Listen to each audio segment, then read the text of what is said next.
오늘 법회를 시작할게요. 먼저 번에 이어서 16페이지 맨 위째 줄. 이제 이 스님이 극락세계 가는 도정을 갖다가 이제 설명한 거니까, 한번 잘 보세요. 이제 이 안에도 여러 가지 불교적인 수행론이라든가 또는 견해가 많이 들어있어요. 그러니까 이런 것들 한번 짚어서 얘기를 해볼게요. 우리들이 몇 리를 더 가자 눈앞에 커다란 다리가 나타났는데 기이하게도 이 다리는 중간만 있을 뿐 시작도 끝도 없이 허공에 떠 있었다. 이제 극락세계에 가는데 아마 다리를 건너야 되는데 그 다리가 이쪽과 저쪽을 연결을 해야 되는데 중간에만 다리가 있었다 그러는데 이것은 이제 상징적으로 다리만 보이고 시작과 끝을 볼 수 없는 것은 보통은 우리가 다리를 건넌다 했을 때 마음을 갖다가 자기가 내 몸과 내 마음을 가지고 있을 때 다리를 건너고 오고 가는 얘기를 하는데, 그랬을 때는 다리가 이제 이런 식으로 극락세계는 그런 마음이 정화되는 상태에만 가능한 거기 때문에 다리가 놓아지질 않는다는 그런 상징적인 의미죠. 이제 그래서 이 다리를 어떻게 건너갈 수 있습니까? 그러니까 내가 평소에 독송하는 경이 있는가? 이제 중국 사람들은 이 법화경, 묘법연화경을 굉장히 많이 일반적으로 많이 독송해요. 이제 왜냐하면 대승경전 가운데서 가장 위대한 경전을 이제 화엄경이라고 하는데, 그것은 부처님이 성불 하시고 나서 21일간 우리 일반 중생을 위해서 설한 게 아니고 초지 이상 보살들을 위해서 설하신 거예요. 이제 보신 우리 입장에서. 그래서 화엄경 도리가 가장 뛰어나다고 하면서 화엄경을 대승원교라 그래요. 그런데 그 뒤로 부처님이 49년간 법문하실 동안에 가장 훌륭한 경전을 친 것이 이제 묘법연화경이에요. 이제 이것을 대승 종교라 그래요. 대승 종교.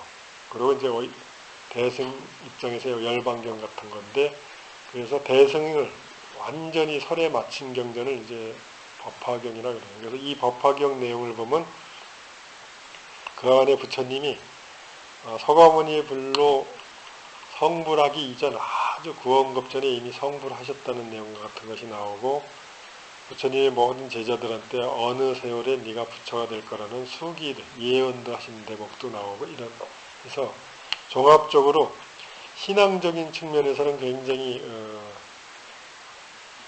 중생들한테 굉장히 희망을 주는, 그래서 누구나 다 부처가 될 수 있다는 그런 것을 설한 것이 법화경이고, 또 법화경 독성 공독에 대해서도 많이 얘기를 하는 경전이에요. 그래서 아마 보편적으로 중국의 불자들은 수행을 위주로 하는 사람들은 능엄주를 많이 외우고, 그 다음에 이제 서방 정토라든가 또는 신앙심 입장으로 부처님하고 인연을 맺기를 원하는 사람은 법화경 수지를 승속을 망라하고 굉장히 많이 해요. 이제 우리나라도 이런 것이 있는데, 이것이 지혜가 없는 사람이 법화경 같은 걸 잘못 이해하게 되면 또 삿되게 된 게 있어가지고, 한 30여 년 전에 어느 비구니 스님이 법화경을 여러 스님들한테 돌린 적이 있는데, 거기 보니까 손가락을 연비를 하고 한 것들을 사진에 쫙 붙여가지고 이 연비를 해서 뭐 부처님을 보고 이렇게 했는데, 이건 다 마가 들은 건데, 그러니까 이 법화경이 신앙적으로는 굉장히 뛰어난 경전인데, 그 광대한 뭐 일념 삼천설 우주를 설명할 때 우리 한 생각에 의지해서 삼천대천생계가 벌어지는 내용 같은 것을 설명하는 것은 좋은데, 지혜가 낮은 사람이 그 경전을 읽게 되면 법화경에 어떤 내용이 있냐면, 만약에 어떤 사람이 과거에 업이 많을 때 손가락 하나를 부처님한테 태우면 업이 다 소멸된다, 이런 내용이 나와요. 예? 그러니까 이게 만약에 이제 뛰어난 지혜가 없이 신앙적인 입장, 그러니까 우리 마음의 지정의 중에서 정적인 마음으로 보면 그걸 믿어버리면은 실제 손가락 태우는 거를 하게 되는데, 이거는 불법적인 요소가 아니에요. 이것은 왜냐면은 그 경전에서 손가락을 하나 태우면 과거의 업이 소멸된다 하는 것은 이 손가락의 의미를 잘 알아야 돼. 이 손가락이라는 건 우리의 신체고, 신체에 우리가 강하게 집착한 에고를 얘기하는 거예요. 그래서 그 에고를 소멸하면은 과거의 업이 붙을 자리가 없으니까 소멸이 된다 이런 얘기인데, 이걸 신앙적으로 그냥 해석을 해버리면 이 손가락 부처님한테 우리 사형사주 중에서 한 서너 명 이거 태운 사람이 있어요. 근데 그걸 태웠을 때 그이들이 대단히 뛰어난 승려가 될 줄 알았는데 한 사람은 속퇴를 했고 나머지 두 사람도 내가 보기에는 뭐 별로 마음에 들지 않고, 내 입장에서는. 그러니까 손가락을 하나 태우면은 과거의 업장이 소멸이 된다. 또 스님들이 수계받을 때 그래서 연비의식 같은 건 이게 법화경 사상인데, 왜 하느냐면은 이 몸이라는 게 나에게 고통과 낙을 주는 원인인데, 이 몸이라는 게 뭔가를 잘 보면 자아의식이요. 그죠? 그러니까 손가락을 하나 부처님 앞에 태운다는 건 나 없음을 갖다가 증득을 하면 이런 의미예요. 그러니까 결국은 이게 뭔 얘기냐. 견성을 하면 이런 뜻이요. 깊게 들어가면은. 근데 이 지혜가 얕은 사람은 신앙적으로만 불법을 갖다가 받아들이게 되면 내가 손가락 태웠으니까 내 업적이 소멸됐지. 근데 이걸 대승유식이나 뭐 이런 계통에서 보면 우리의 업이 어디 쌓이냐. 내가 일으킨 마음의 종자로서 안착된 건데 손가락 태우면 고통의 종자가 들어가는 것이지, 내가 내다 하는 마음을 심어놓은 그 종자는 내가 무명을 깨트리기 전에는 사라지는 게 아니에요. 그죠? 그러니까 이런 것들을 잘못 알면은, 그래서 그때 이제 스님이 한 20대 후반쯤인데 이건 대마구니가 하나 또 나타났구나 이런 생각을 한 적이 있어. 근데 수행을 하거나 이제 어떤 정죄를 미룰 때 견철이라든가 지혜가 분명하지 않으면은 고대로부터 내려오던 어떤 관습이라든가 어떤 크나큰 세력에 의해서 인정된 것은 당연하다고 이렇게 생각을 할 우려가 있는데, 그 당시에도 많은 스님들이 이 비문이 참 대단하다 이런 적이 있어. 그 뭐 종회의원들한테 한 것이 이런 책인데, 이 정도는 다 손가락 태운 거 찍은 사진이 이것들이. 그러니까 이런 것이 파불이라 부처님 법을 갖다 다른 사람한테 얕잡아 보게 하는 원인이 되는 거지. 그러니까 지혜 없는 사람은 나는 법화경을 읽질 말라 그러지. 그러니까 법화경을 읽어서 능히 이거를 신법으로 해설할 수 있는 사람이면 몰라도 그 외의 사람은 오히려 악이 되는 거지. 신앙이 깊은 건 좋은데 그 신앙이 맹목적이 되고 객관성이 없어지고 합리적이거나 과학적이지 않을 때는 그것이 독선이 돼가지고 오히려 많은 사람을 갖다가 나락에 떨어뜨리는 그런 계기가 돼. 근데 이제 여기서 이 스님은 이력을 보니까 선승으로서도 인가를 받은 스님이고 또 독실한 아주 훌륭한 스승들을 많이 만났던 스님이니까 아마 이 법화경을 읽을 때, 수행승이 법화경을 읽을 때 딱 두 가지가 있어요. 하나는 법화경에 있는 그 지혜를 얻기 위해서 읽는 경우고, 또 하나는 법화경에 의지해서 중생을 교화하기 위해서 읽는 게 있어요. 그러니까 이제 모든 경전은 이 경전을 읽으면 공덕이 어떠하다 이렇게 쭉 나와요. 근데 그 수지 독성, 읽는다는 그 의미를 잘 알아야 돼. 수지했다는 거는 내가 그대로 행동한다는 얘기라는 거거든. 그죠? 단순히 금강경 몇 덕 읽었다고 그 사람이 업이 없어지나? 안 없어지는 거예요. 그런 거가 이제 신앙의 모순이 되는 거지. 그죠?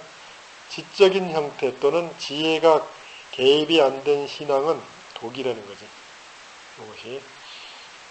그래서 이제 이거는 이제 여기는 이 법회는 신앙을 위주로 하는 경전이기 때문에 그 위험성에 대해서 계속 얘기를 할 거예요. 이제 앞으로 쭉. 이것이 끝나면 또 다른 것이 있고 그런데, 그러니까 내가 평소에 독송하는 경이 있는가? 평소에 묘법 연화경과 능엄주를 수지 독송합니다. 그래서 이제 능엄주는 능엄다란이가 있는데, 그 다란이는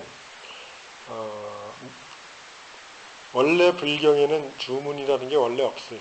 초기 불기에는. 근데 이제 후기에 넘어오면서 대승불교가 흥기했다가 대승불교는 신앙 위주로 진리에 접근하는 방법이니까 중생한테 이익되는 건 모든 걸 다 갖다 쓰는 방법이. 그래서 대승이거든. 근데 지혜가 없으면 이거는 아주 천박한 형태로 이제 변하게 되는데, 근데 거기에 보면 능엄주라는 게 나오는데, 이 능엄주를 문수보살이 설을 해.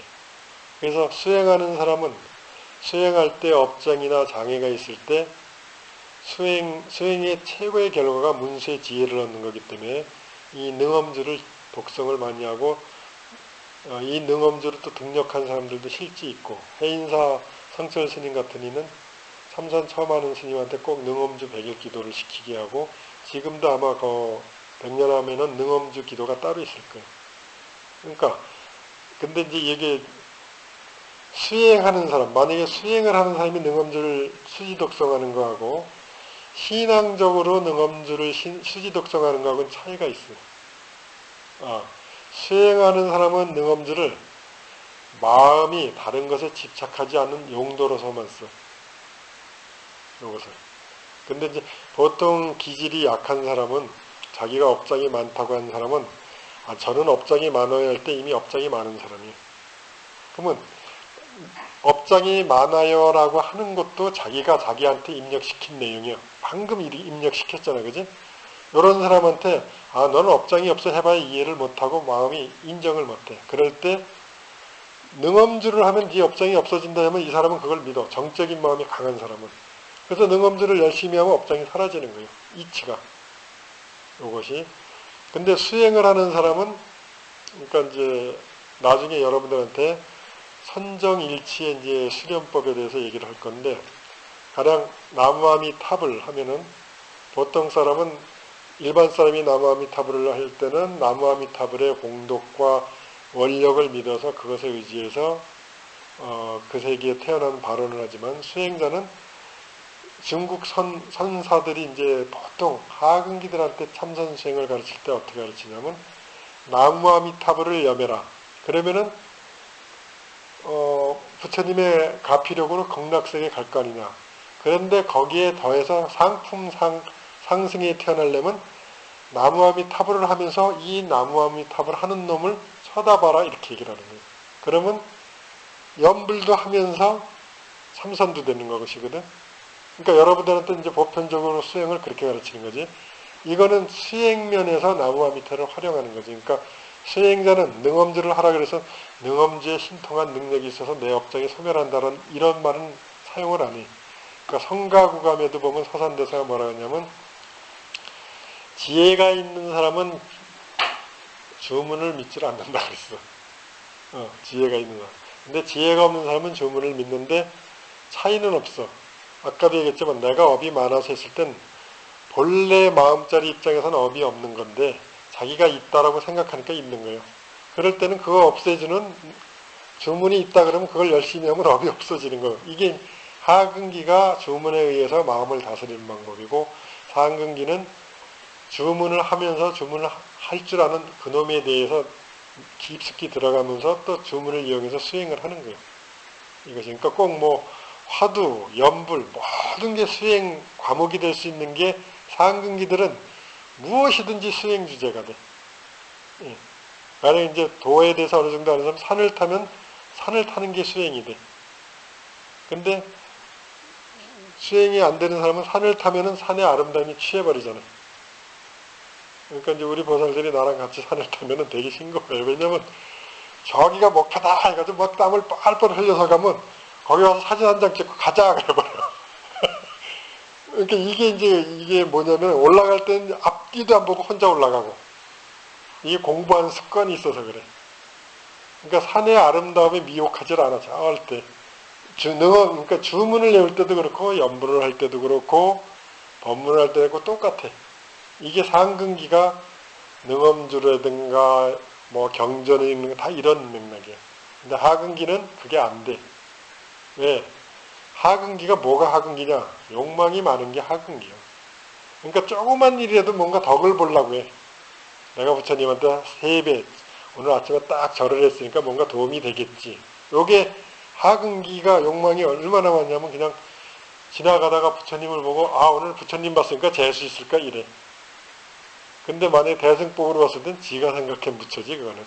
자기가 그려놓은 부처고. 그러니까 근기가 높을수록 욕심이 적고 마음의 고통을 자기가 스스로 이 고통의 원인을 안 만들어. 근데 근기가 낮을수록 욕심이 많고 보는 것 처처가 다 고통의 원인이 돼. 예? 그러니까 그런 사람한테는 주문을 가르쳐야 되는 거죠. 그러니까 주문이 효과가 없는 게 아니에요. 하근기한테는 분명히 있어.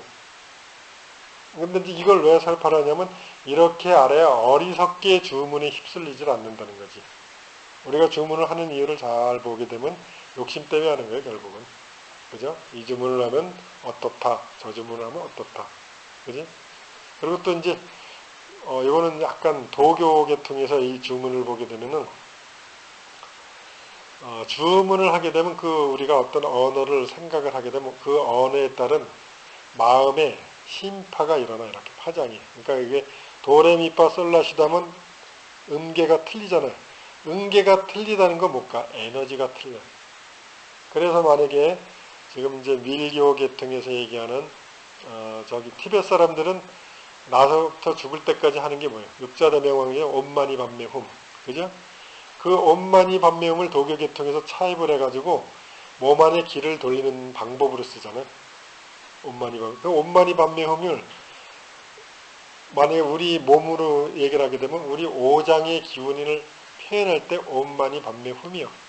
그러니까 옴마니 밤매움을 많이 지극하게 하면은 오장의 기운이 잘 돌아가. 왜? 얼뜻 봐서는 아무 상관도 없는 것 같지만 옴마니 밤매움이라는 음계가 우리 폐나 위장이나 각자 내는 소리가 있어. 그 소리를 갖다가 강화시켜서 강화시키는 거예요. 그래서 도교 같은 게 이제 호흡으로 뭐 오장을 튼튼하는 방법인데 가령 신장을 튼튼하게 할 때는 소리를 하면 신장에 자극이 가. 하게 되면은 단전에 자극이 가고 하면은 머리라든가 뭐 심장에 또 충격이 가고. 그래서 그 옴마니 밤매움을 많이 하면 오장이 정화가 되면서 자기도 모르게 건강하게 되는 거예요. 이게 이제 도계에서 바라본 주문 내용이고, 아까 그 주문이 이제 불계에서 바라본 주문은 수행을 위해서 하는 것이고, 하근기는 원을 얻기 위해서. 그러니까 이게 옛 사람들이 주문을 했는데 한마디로 이게 마음법 입장에서 쓸모없는 거예요, 사실은. 그렇지만 일상사에서는 필요한 거예요. 무슨 얘기인지 알겠죠? 그래서 옴마니 밤매움 티베트 사람은 끊임없이 옴마니 밤매움의 그냥 내용은 풀이라면 영껏 속의 보석이요, 이런 뜻이에요. 그것이. 근데 그걸 그 음대로 계속 하게 되면은 우리 몸의 체세포가 바뀌어. 그러니까 지극하게 하면은.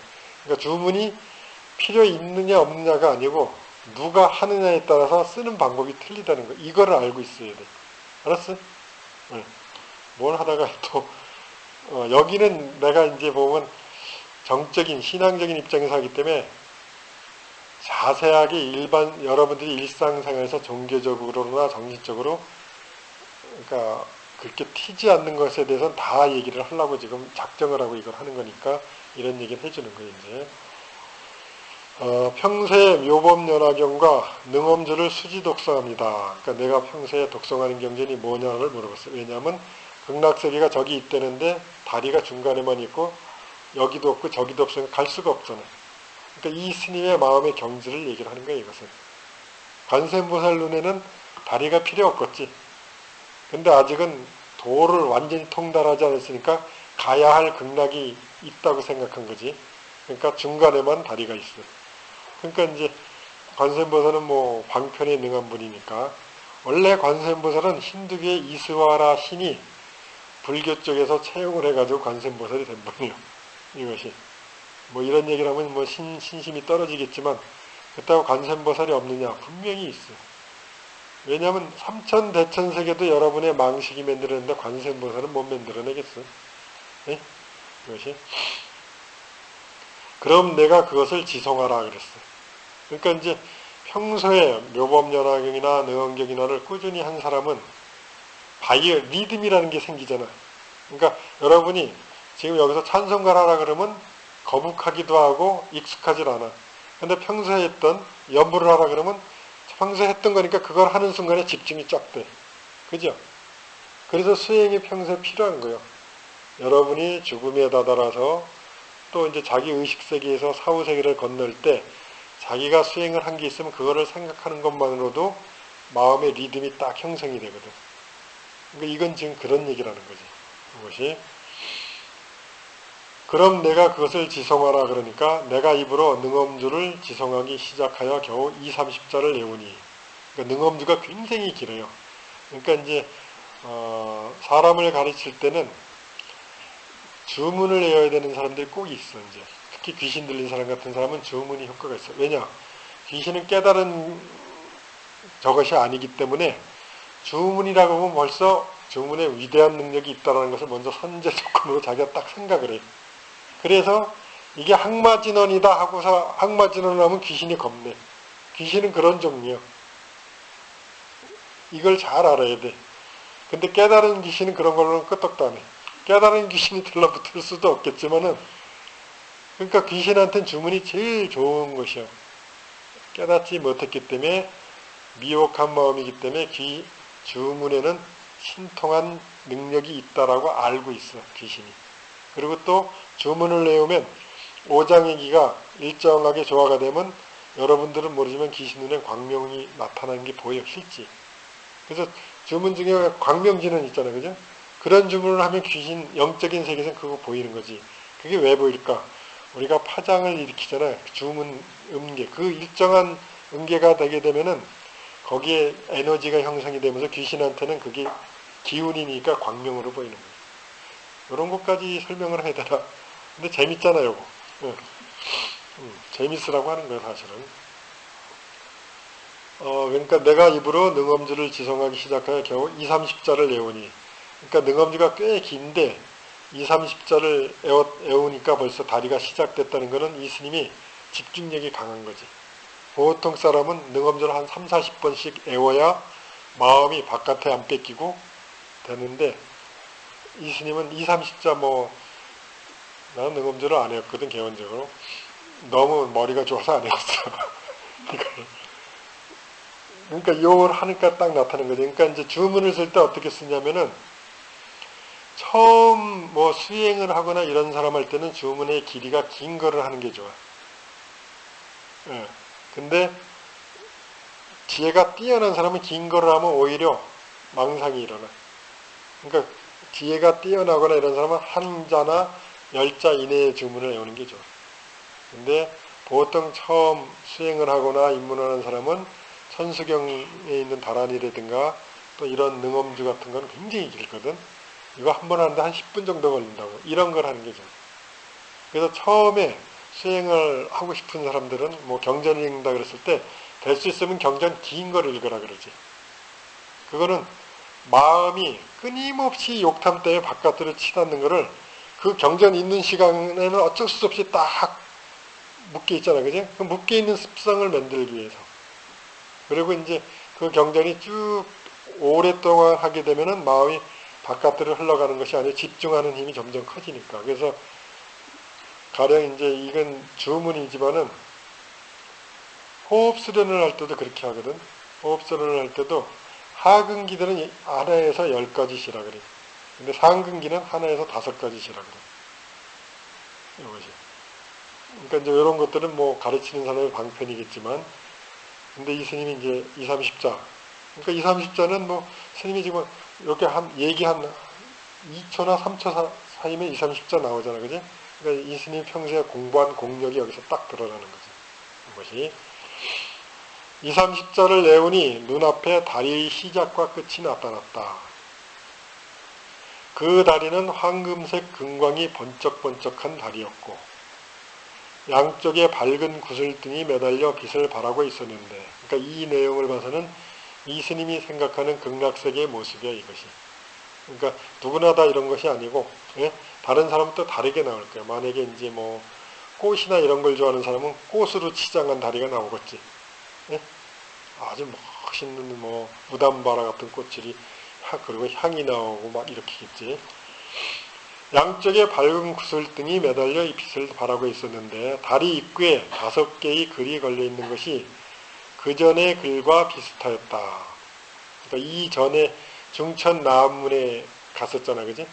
그 글과 비슷하였다. 그러니까 요것은 이제 뭐냐면은 극락세계가에서 뭐 누구 오라고 여기다 극락세계라고 적어놓지는 않았을 거예요, 그지? 이건 이제 지구인의 살았던 습성이라 여기가 어딘가를 알려면 문패가 있어야 아는. 예? 그러니까 이제 그런 얘기를 하는 거죠, 여기서. 그 전의 글과 비슷했다. 내가 생각하기에는 이것이 중천나항교인가 인 것 같았다. 아, 여기가 중천나항교구만. 아직 극락세계 멀었네. 오잉? 내가 다리를 지나온 후 원간노사께 어째서 주문을 외워야 다리가 나타납니까? 요게 이런 대목들이 이제 우리가 마음을 어떻게 써야 되는가 하는 걸 가르쳐 주는 대목이거든. 하고 여쭤보니 노사께서 말씀하시기를 주문을 외우기 전에는 너희 본성이 자신의 업장에 얽매여 있다가 그러니까 주문을 외운다는 건 마음이 바깥 세계에 집착을 안 하는 거거든. 바깥 세계의 욕망이 가서 달라붙지 않는 거거든. 주문을 외우는 순간엔 자기가 일으킨 생각에 자기가 딱 몰두하는 거거든. 그지? 주문을 외우는 순간 그 업장이 모두 사라지고 번뇌의 구름이 흩어져 너의 자성이 청정하여졌기에 원래 일처경계가 나타난 것이다. 이것이 바로 만리무은 만리천. 이게 이제 아침에 스님들이 쇳성을 할 때 이 내용이 꼭 나오거든. 만리에 구름이 없으면 만리가 하늘이다라는 도림이라. 그러니까 이제 뭐냐면은 우리 마음이 본성이 드러내려면 마음에 탐진치의 욕탐을 일으키지 않으면 그대로 우리 마음 자체다 이 얘기를 하는 거예요. 이것이 이니라고 하셨다. 내가 다시 주문을 외우자 호련히 연꽃이 다리 아래에서 생겨 나의 몸을 싣고 허공에 올려 나아가게 하는데 이게 이제 서유기에 보면 그 손오공이 자기 털 딱 뽑아서 후 불면은 근둔이라는 그러니까 근둔이라는 말도 참 재밌는 얘기야. 구름인데 뼈가 있는 구름이 탁 일어나잖아. 뼈가 없으면 구름을 못 하니까. 응? 똑같은 얘기. 이스님은 이제 연꽃, 이스님의 이상향은 군둔이 아니고 연꽃이니까 연꽃이 호련히 나타난 거지. 그게 하는데 그 속도는 아주 빨랐으며 바람은 불지 않았다. 오직 건물들이 뒤로 물러가는 모습에 내 몸이 앞으로 나아가고 있음을 알았을 뿐이다. 그래서 연꽃은 이제 이 스님이 탄 연꽃은 수정과 같이 푸른 빛을 발했고 잎사귀 또한 각종 빛을 발하고 있었다. 오래지 않아 백색과 은색으로 이루어진 성 앞에 다다랐는데 마치 북경이 천안문과 같이 높았으며 웅장하고 화려한 모습은 말로 표현하기 힘들 정도였다. 동서양에서 가장 터가 좋은 터가 서양에서는 로마 교황청 터가 제일 좋다 그러고 풍수학자들이 하는 얘기고 동양에서 이 북경 천안문이 제일 터가 좋대. 그러니까 한 번씩 거기 한번 가봐. 터가 얼마나 좋은가. 그러니까 이제 이 스님은 이제 중국 사람이니까 자기가 본 문 중에서 가장 큰 문이 천안문이니까 거기에 비유해서 얘기를 하는 거예요. 이제. 여러분 같으면 아마 남대문이나 동대문 얘기를 할 거예요. 그지? 동대문이나 남대문보다 엄청 컸어 이럴 거예요. 그것이 말로 표현하기 힘들 정도였다. 우리들이 이 백은 그러니까 하얀 은으로 된 성에 도착하자 이 성문에 5종류의 글자가 쓰여 있었는데 하나는 중국글로 그러니까 우리나라 사람이 가게 되면 한글이 써 있을 거예요. 그지? 남천문이었다. 남천문은 뭐냐면 이제 서유기에도 나오는데 이게 지거천이라 땅에 의지한 천상이라 그래가지고 우리 중생하고 아주 밀접한 욕계 육천 중에서 맨 아래 천상이요. 여기. 그래서 그 동서남북 사방에 사천왕이 있는데 이 세계의 하루가 우리 세계의 500년이에요. 이것이. 그러니까 내가 생각하기에는 현대과학적으로 보면 우리 은하계 말고 다른 은하계의 별에 같다라고 생각합니다. 이 지거천이니까 여기가 그래서 여기가 사천왕의 처소이다. 그래서 이제 여기서 재밌는 힌트는 뭐냐면은 여러분들이 이제 상갓집에를 가게 될 일이 있단 말이에요. 상갓집에 가게 되면은 보통은 재수가 없으면 상문살이 걸릴 수가 있어, 그죠? 그럴 때 기를 얘기하는 사람들이 주로 기적인 방법으로 그거를 표현하는 방법이, 하나는 저기 절에 가서 사천왕문을 딱 지나서 오면 돼. 사천왕문 입구에서는 악이고 뭐고 다 거기서는 딱 차단이 돼. 옛날에 우리 실지 법주사에서 우령 스님이 굉장히 연부를 잘하셨는데, 이 귀신 천도하는 제사를 지낸 게 있어요. 그거를 뭐라고, 나는 그쪽 전문이 아니어서 모르는데 그 당시에는 우리가 억지로 했는데, 그게 무슨 시달리며, 귀신을 아는 스님은 귀신 천도하다가 귀신한테 져가지고 쓰러지기도 하고 막 그래. 근데 그래서 귀신을 보내고 나서 그 스님이 우리한테 뭐라 그러냐면 꼭 사천왕문을 지나서 오라 그래. 그래서 그때는 혈기가 방장하니까 뭐 이렇게 했는데, 나이가 들어보니까 아, 이게 사람들한테 필요한 거구나. 그러니까 사람이 귀신이라는 생각을 안 일으키면은 영향을 안 받지만, 안 일으킬 만큼 무심한 사람은 거의 없더라고. 그래서 뭐 상갓집에 가게 되면 사천왕, 우리는 그때 그랬어요. 그게 병든 사람을 뭐 귀신 쫓는 법이 있었어. 지금도, 예? 아, 구병시식이라는 거구만, 그게. 난 그쪽 전문이 아니거든. 그거 놓고서 꼭 우리 보러 그 밥 찌끄레기를 갖다가 냇가에다 갖다 버리라고 그러고, 올 때 꼭 사천왕문으로 들어오라고 이렇게 얘기해요. 이게 상징적인 건데, 마음을 일으키면 그런 게 현상이 물질화되는 세계이기 때문에 그렇게 되는 거예요. 또한 이제 길을 하는 사람은 상갓집이나 좀 나쁜 데 갔을 때는 집에 직접 가지 말고 좋은 산 같은 데 이렇게 갔다가 오라고 이렇게 얘기해요. 그래서 이제 좋은 산 같은 데 청량한 기로 그 악기거나 나쁜 기운을 흐트러뜨려 가지고 집에 들어가면 집안에 뭐 나쁜 것이 없다. 이게 두 가지 방법. 하나는 도교적인 기적인 측면으로 나쁜 길을 갖다 중화시키는 방법. 그래서 등산하는 게 좋은 거거든. 그거고, 또 하나는 이제 영적인 관계에서는, 우리 불가에서는 사천왕문을 이렇게 통과하기. 그래서 귀신이 법당에 못 들어온다는 얘기예요. 꼭. 예. 그런 얘기를 하는 거예요. 그러니까 사천왕문이 없으면 그냥 부처님한테 와서 참배하고 가도 되겠지, 그죠? 이런 것들. 이런 것이 이제, 어떻게 보면 황당무계하지만 또 실제 적용이 되는 거예요. 아까 얘기했잖아요. 귀신이 주문을 얘기하면 이게 항마진원이다 그러면 귀신이 겁낸다고. 똑같은 이치. 그것이. 오직 여기서, 우리들이 이 백은상이, 여기도 아니네. 중국글로 남천문이었다. 그러니까 사천왕의 처소인데, 이제 동서남북의 왕의 이름이 달달잖아요. 그죠? 그래서 아마 동방지국천왕, 남방 무슨 천왕인가, 이 사람이? 비사문 천왕인가? 이었다. 이 성 안에는 청나라 시대에 복장을 한 많은 천인들이 모였으며, 그러니까 이제 이 사천왕문에 있는 아마 중국 사람인가 중국 사람만 눈에 보였을 거야, 아마. 청나라 사람 옷이 많았다는 건 청나라 쪽 사람들이 복을 많이 지은 사람들이 거기 많이 태어났다. 그러니까 그 사람들은 이 뒤에도 보지만은 자기가 태어난 시대의 옷을 입어. 왜냐? 자기는, 그러니까 귀신이 원래 죽으면 빨가벗어야 되지만 옷을 벗은 귀신 못 보잖아요. 왜냐면 이게 우리 말라야식하고 관계가 있는데, 말라야식이 자기를 생각할 때 자기는 어떤 모습을 할 때 뻘거벗은 모습을 생각을 안 해. 자기가 옷을 먹고 멋있는 모습을 생각하기 때문에 귀신도 그렇게 보이는 건데, 여기 이제 천상에 태어날 때도 청나라 사람들이 만약에 사천왕에 태어났으면 청나라 복장을 딱 생각을 하고 있어요. 그 마음의 습기로. 그러니까 보는 사람한테는 청나라 옷이네 이렇게 되는 거예요. 이해가 가요? 예.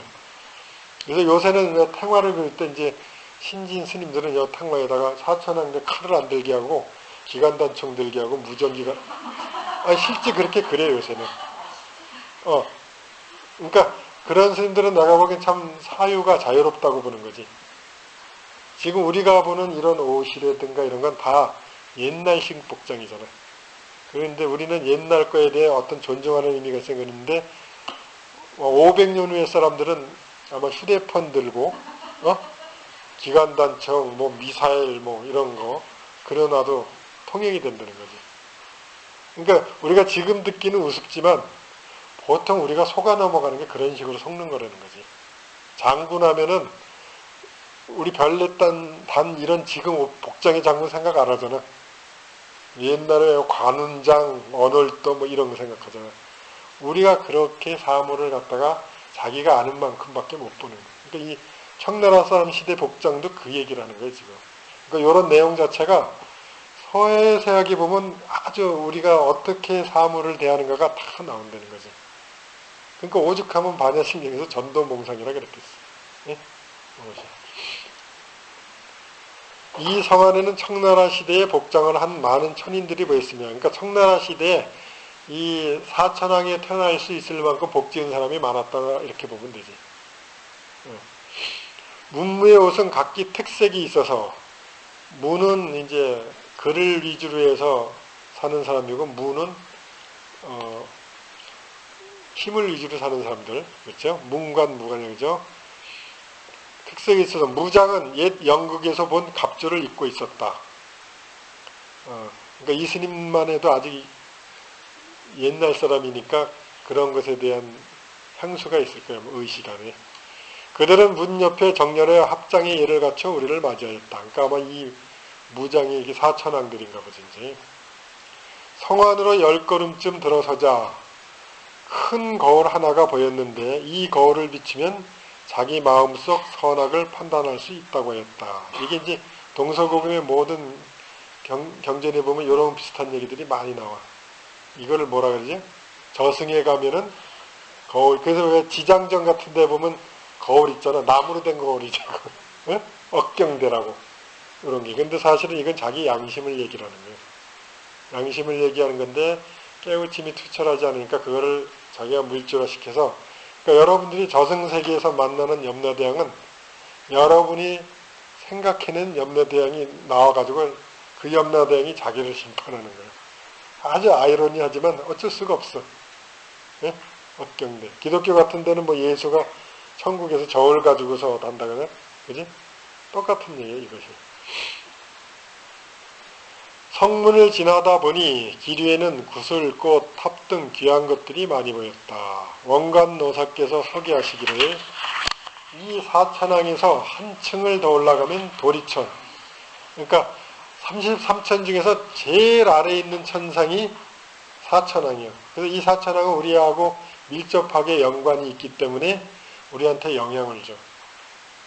영향을 상념으로 주는 거겠지만 이제. 그리고 그 위에 천이 이제 도리천이요. 도리천.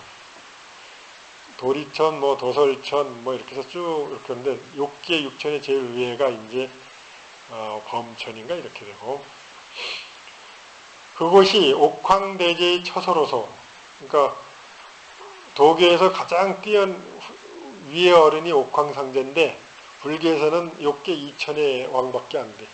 그리고 이제 불교적으로 보면 기독교의 하나님이 요 욕계 2천의 왕이든가 욕계 6천의 왕이요. 불교에서는. 처소로서 사방 32천을 관리하는 것이라 한다. 그러니까 이 도리천은 사방에 32천이 있대.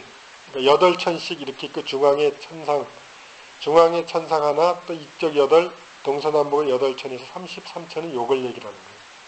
그래서 이제 새해가 되면 경복궁에서, 경복궁에서 저기 종로에서 33천 치잖아요. 요거 치는 거예요. 요 얘기도 되고 또 불기의 욕계, 새끼, 무새끼가 다 하면 28천이거든. 그래서 28번 치는 거는 그 3천, 욕계천, 새끼천, 무새끼천을 이렇게 하는 거고. 지금 사람들은 이제 이유를 모르고 옛날에도 그렇게 쳤으니까 그냥 치는 거예요. 이게. 우리들이 몇 층을 더 올라가자, 몇 층이라는 게 이제 천상을 사천왕이 제1층이라고 하면 이제 거기서 몇 층을 더 올라가는 거죠. 올라가자 원관노사께서 현재 우리가 도설천에 도달했다고 일러주셨다.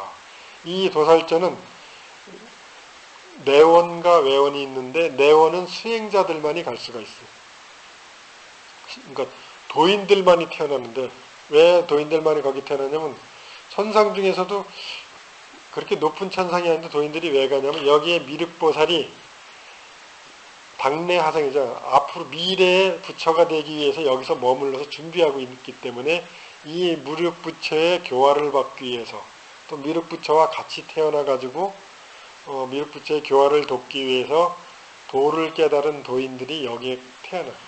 그러니까 두 부류라고 보면 돼요. 하나는 도설천으로 태어나는 도인이 있고 하나는 서방정토에 태어나는 도인이 있고 두 종류라는 거지.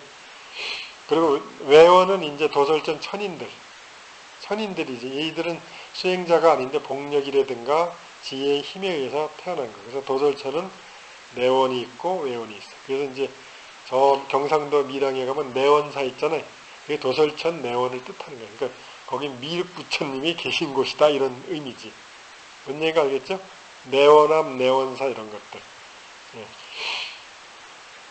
그게 이제 욕계 4천에 있다는 거죠. 이때 커다란 건물 하나가 나타났고 그 앞에서 20여 명이 우리를 영접하였다. 그중 한 분은 나의 은사 허은스님이었고 이 허은스님은 운문정의 마지막 종사였거든. 중국에 이제 선이 달마가 선을 퍼뜨려가지고 5 종파가 생겼어요. 그래서 이제 하나가 임제, 조동, 운문, 위산, 그 다음에 법안 이렇게 했는데 그 중에 운문정의 가풍은 황제의 가풍이라 그래요. 누가 뭘 물어봐도 딱 한 글자로만 대답해. 불법이 뭡니까? 그러면 첨 그래버려. 뭔 소리? 그러니까 이거 황제가 아닌다면 알 수가 없는 거지. 근데 그 운문정의 마지막 종사니까 대단한 도인인데 그분도 도설천 내원의 미륵부처님한테 더 배우기 위해서 거기 태어났다는 거죠. 그것이. 그러니까 부처님하고 같이 태어나기 위해서 거기 태어나는 거예요, 사실은. 그러니까 우리가 2500년 전에 10대 제자들이 태어나기 전에 여기 있었던 거지. 서가모니 부처님 호명보살 시절에. 예. 그중 한 분은 나의 은사 허은스님이었고 묘련화상. 이 묘련화상은 이제 우리는 잘 모르겠고 아마 그쪽 대만이나 중국 쪽에서는 대단히 뛰어난 고승이었던 모양이 이제 가만히 있어. 이 묘련화상이 허은스님의 스승이었다고 했는가? 이건 도교계통이구나. 모경대사 등이셨는데 그분들의 의복은 붉은 빛이 나는 가사였다. 중국에서 이제 스님들 가사를 빨간색으로 했어요. 이제 원래는 부처님 그쪽에서는 금색이었어요. 금색. 저 남쪽 스님들 가사 금색이잖아요. 근데 중국에서는 금색은 황제만이 입을 수가 있어. 그래서 색깔을 빨개 했어요. 그것이. 그분들의 의복은 붉게 빛이 나는 가사였다. 허은 노사를 뵙자 내가 합장 공용한 후 감동하여 울먹이자 노사께서 나에게 말씀하시기를. 이게 이제 일반 사람하고 도를 깨닫는 사람이 도반이라든가 또 오래게 친근감이 있는 사람을 오랜만에 만났을 때 대하는 태도에 잘 봐봐. 그래서 스님들이 아주 쌀쌀 맞고 냉정하다는 이유도 여기다 오는데 이 사람은 자기 스승을 몇십 년 만에 봤으니까 반가워가지고 울먹울먹 하는데 뭐라 그러냐면 마음을 고요히 하라 그러네요. 마음을 고요히 하라. 도리어 무슨 기쁨 슬픔이 있겠느냐. 전에 스님이 뭐 법문할 때 개성 같은 걸 부른 적 있죠. 마음 성풍이 둥글어서 인연을 따라 흐르는데 흐르는 것을 알아보니까 기쁨도 슬픔도 없도다. 이게 도인이 마음을 가지는 그 경계거든. 예. 그러니까 여기서 똑같이 하는 거예요. 여러분들은 그럴 자신 없지. 반갑다고 박수치고.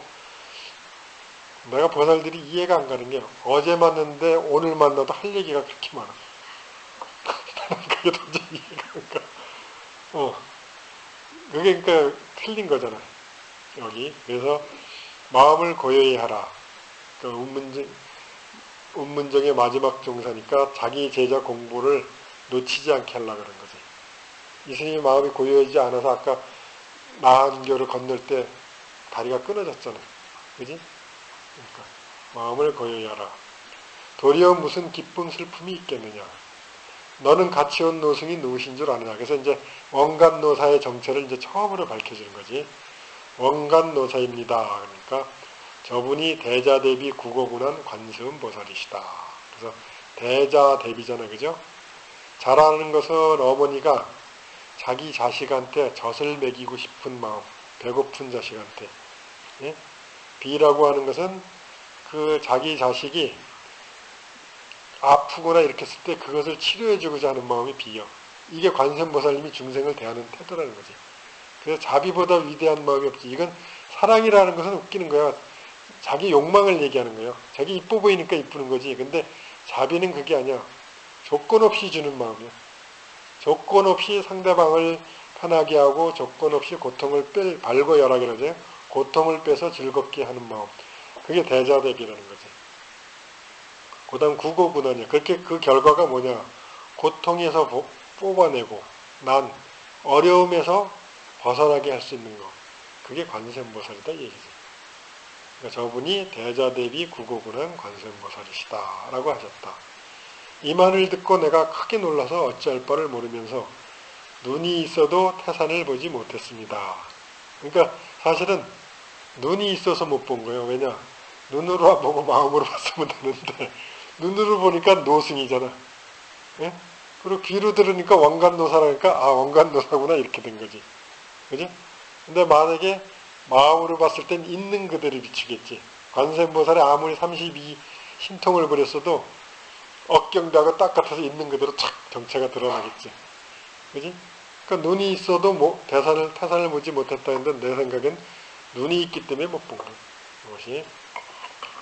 도설천에도 남녀노소가 다 있었으며, 그러니까 이 도설천에 태어난 사람들은 아주 대단한 수행자들이죠. 아마 살아생전에 3, 40년씩 철저하게 수행한 사람들만이 태어날 수 있는 곳이에요. 요 욕계천에서 유일하게 도설천 내원궁이 그들의 복정은 명조 때의 모습이었다. 그러니까 명나라 때 이게 뭐 청나라 때 사람은 기껏해야 사천왕에 태어났는데 명나라 때 수행자들은 도설천에 그러니까 격이 높잖아요. 그러니까 시대가 올라갈수록 순수했다는 거죠. 수행력이나 뭐 공부 힘이. 그죠? 명나라 때의 모습이었다. 도설천의 사람들은 몸의 크기가 3장 정도 있는데 3장이면은 1장이면은 그게 1.8kg가 아니 1.8m 그게 1장이요. 그럼 3장이면 얼마요? 지금 나타나온 그 사람은 자기 배 채우기 위해서 엄청 힘들 거예요. 그지? 타고 갈 차도 없을 것이고. 예. 그러니까 이제 이런 것들은 그 천상의 능력이나 위력 같은 거를 키라든가 이런 걸로 이제 설명을 하는 거죠. 이것이. 원간노사께서 나를 데리고 그들 속으로 들어가니 나 또한 도설천인과 같이 3장 크기로 변하였다. 허원노사가 당시 나에게 사바세계에 가서 열심히 수련하여 업장을 제거하고 아울러 불사를 일으키라고 간곡히 이르셨다. 그래서 이제 아마 도설천에서는 허원 스님을 만나기 위해서 관세음보살이 일부러 거기를 데려간 것 같아요. 거기. 그리고 이제 오늘은 여기까지 하고 아까 이제 관세음보살님의 그 발언문 할 때 엄멸사생 육도중생 유정 다겁생내 제업장이었잖아요. 그죠? 근데 이 육도중생을 여러분들이 대승법으로 보면은 육도라는 게 뭐냐면은 지옥, 악이, 축생, 인간, 천상, 아수라잖아. 그지? 근데 사실은 이게 지옥, 악이, 축생은 탐진치의 세계지. 그지? 인간, 천상, 아수라는 탐진치, 만, 의, 아만, 아치, 아해를 얘기하는 거예요. 이게. 그러니까 요것이 있는 한은 육도에 되돌아가는 거거든. 그러니까 여러분들이 참여할 때 육도 중생을 대승적으로 봤을 때는 바깥 중생으로도 봐도 되지만 내가 일으킨 마음 이것이 육대 중생이라는 것을 알아야 돼. 그죠? 네. 그래서 오늘은 여기까지 하고 질문사항 있으면 받겠어요. 없죠?